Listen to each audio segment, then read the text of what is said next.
Mamimin emosyonal sa naging desisyon ni Robin Padilla. Isang kontrobersyal na insidente ang gamulat sa publiko matapos umanong ilagay sa kamay ang batas ni Senator Robin Padilla. Dahil dito, naging emosyonal si Min Bernardo, ang ina ng aktres na si Catherine Bernardo.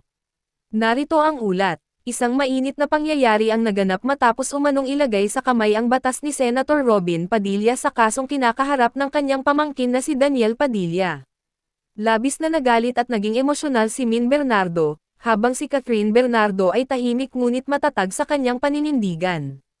Isang tensyonadong eksena ang naganap matapos mapabalitang si Senator Robin Padilla ay gumamit ng sariling paraan upang ipagtanggol si Daniel Padilla. Sa kabila ng investigasyon, sinubukan niyang pabilisin ang proseso sa pamamagitan ng sarili niyang impluwensya. Ayon sa ulat, may mga hakbang siyang ginawa na hindi dumaan sa legal na proseso. Dahil dito, mas lalong nag-init ang kampo ni Min Bernardo at Catherine Bernardo. Ang batas ay para sa lahat, hindi lang para sa mga may kapangyarihan, mariing pahayag ni Min Bernardo. Si Catherine ay nanatiling tahimik, ngunit makikita sa kanyang mga mata ang galit at lungkot. Ayon sa isang saksi, may mga opisyal umanong kinausap si Robin upang paboran si Daniel. Ang pagsasapubliko ng insidenteng ito ay naging malaking isyu sa buong bansa. Hindi ito makatarungan. Hindi dapat ginagamit ang posisyon para sa pansariling interes. Dagdag ni Min. Sa labas ng korte, nagtipon-tipon ang mga sumusuporta kay Catherine at sa kanyang pamilya. Ang mga netizens ay nagpakita rin ng suporta kay Catherine sa social media. Walang sino man ang dapat gumamit ng kapangyarihan upang baluktutin ang hustisya, sabi ng isang netizen. Samantala, ang kampo ni Robin ay itinanggi ang mga paratang laban sa senador.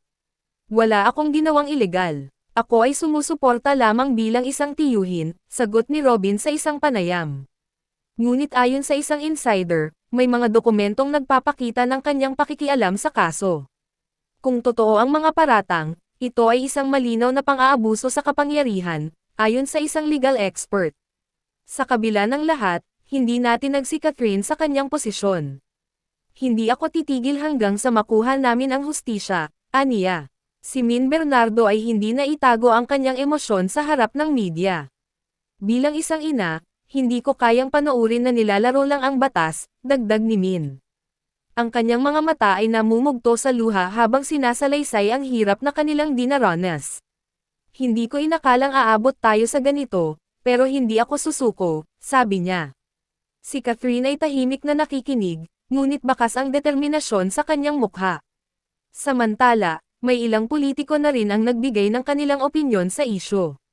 Kung totoo ito, kailangang papanagutin si Senator Robin Padilla sa kanyang ginawa, ani isang senador. Maraming mamamayan ang nagsusubaybay sa magiging desisyon ng korte sa insidenteng ito. Hindi dapat pinapayagan ang ganitong klaseng pang-aabuso, ani isang abogado. Si Robin Padilla naman ay nanindigan na wala siyang nilabag na batas. Ako ay isang taong may paninindigan, at hindi ko gagawin ang anumang ilegal, aniya. Ngunit hindi kumbinsido ang kampo ni Catherine sa kanyang paliwanag. Kung wala kang kasalanan, bakit may mga ebidensyang nagsasabi ng kabaligtaran?